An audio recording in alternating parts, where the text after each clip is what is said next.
Le cercle vertueux de l'empathie, comment vos émotions façonnent celles de vos enfants. Le pouvoir de l'ocytocine, dans un monde où les émotions jouent un rôle crucial dans nos interactions quotidiennes, comprendre les dynamiques entre parents et enfants est plus important que jamais.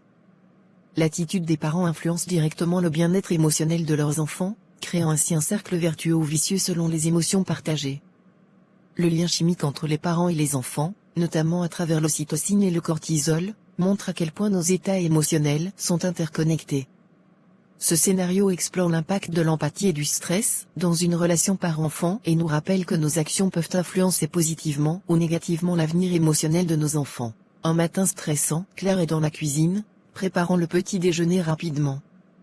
Elle est visiblement stressée, vérifiant l'heure constamment. Lucas entre dans la pièce, cherchant sa mère. Maman, je ne trouve plus mon cartable. Claire, agacée. Lucas, je t'ai dit de le préparer hier soir.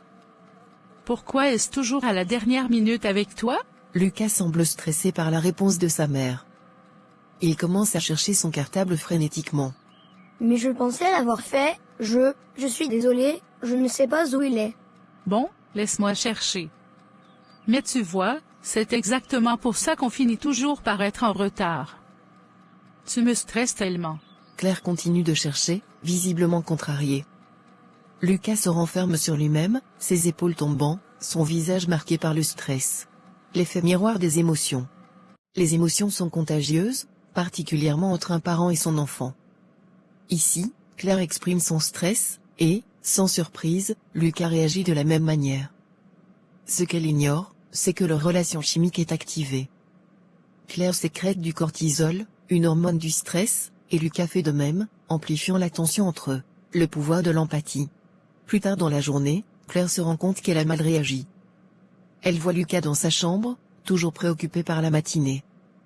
Elle entre doucement et s'assoit à côté de lui. Lucas, je suis désolée. Ce matin, j'ai réagi sous le coup du stress, et je t'ai fait ressentir la même chose. Ce n'est pas juste pour toi.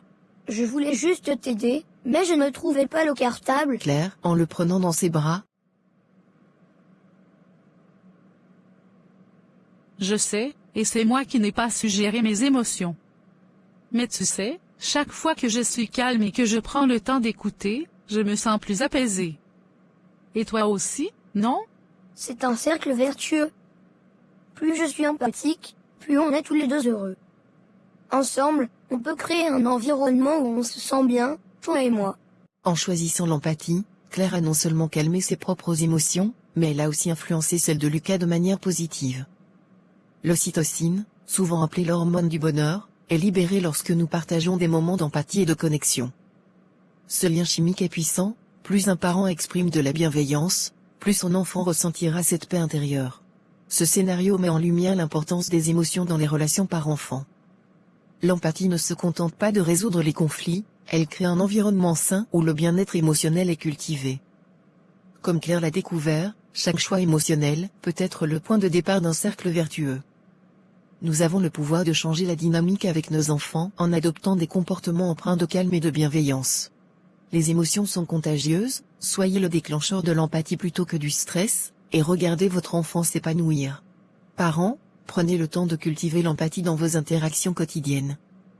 Chaque moment de stress est une opportunité de choisir une réponse empathique et de créer un cercle vertueux avec vos enfants. Soyez conscient de l'impact que vous avez sur leur bien-être émotionnel et semez des graines de bonheur et de confiance à chaque instant.